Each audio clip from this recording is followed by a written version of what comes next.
Hey gang, in today's lesson I'm going to answer a question that I'm getting quite a bit, so I figured I'd just answer it. And that question is, what chemicals should I have for my pool? So, I'll answer that question.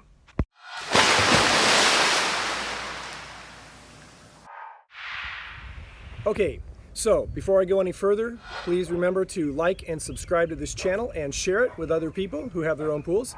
So you're asking me, what chemicals should I have for my pool? That's a great question because a lot of times you go to a lot of pool supply stores and the guys there will try to upsell you and sell you a lot of stuff you don't need. So I'm going to go through a short list of the things that you should probably have chemicals wise for your pool. Okie dokie. So first and foremost, as far as chemicals, if you have a chlorine pool, this does not pertain to a salt pool, you're going to want some 3-inch chlorine tablets. The brand that I get, and the only reason I get this brand is because I get the best price from my suppliers, is by a company called Pool Logic, and I'll show you the label.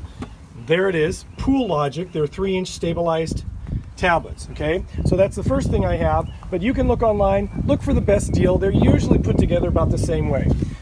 The second thing I have in my pool chemistry kit is a bottle. This is a gallon jug, and you can get 2-gallon jugs at like a Walmart of muriatic acid, okay?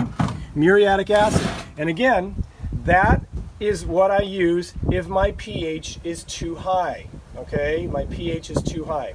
Now, if my alkalinity is a little too high, then what I add is a little bit of granulated or dry acid, and that seems to help the alkalinity. I'm not sure the properties and why that works that way, but that's the way it works. Also, I have a thing of soda ash, okay?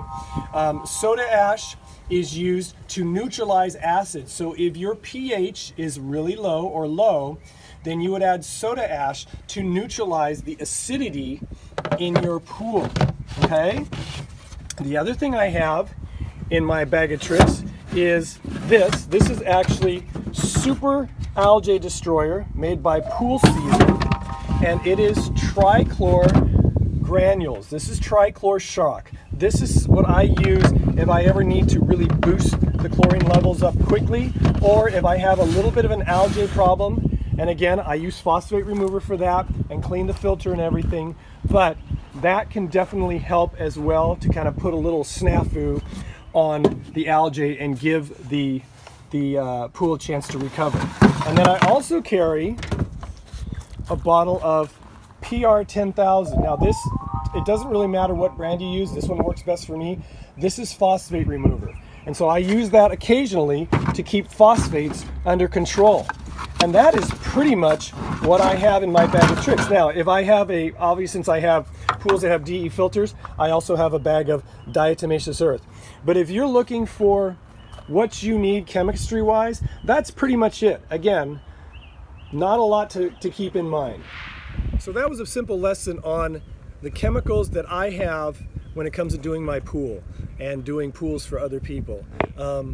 Again, just to reiterate, you need chlorine tablets if you have a chlorine pool, muriatic acid, maybe some dry acid as well, all right? And you can look at my videos on balancing pH and alkalinity that way to just know what you need, when. Also, you're going to want maybe some soda ash, which again neutralizes acid if your pH is low. And then you're also going to want maybe some phosphate remover and maybe some shock. And I like the Tri-Chlor shock as opposed to the dichlor shock. It's just a little more potent, hits a little harder, and I only use it if I need to really jack up the chlorine level really fast on a pool, or if for some reason I've got an algae problem, I use that to kind of bump it up to kind of help kill the algae, and again, I use that in conjunction with the phosphate remover. Other than that, that's about it. I can't think of anything else. So I hope that helps. Again, if you have any questions or comments, you can leave them in the comments section below, or you can email me directly. Address is going to come right here. KennyPoolSchool@gmail.com. Once again, KennyPoolSchool@gmail.com. I want to remind you all to, again, like and share this channel with your friends, and subscribe as well if you haven't done that. And as always, have fun, be safe, and during pool season and out of pool season, always, always, always watch your kids around water. And I'll see you next time.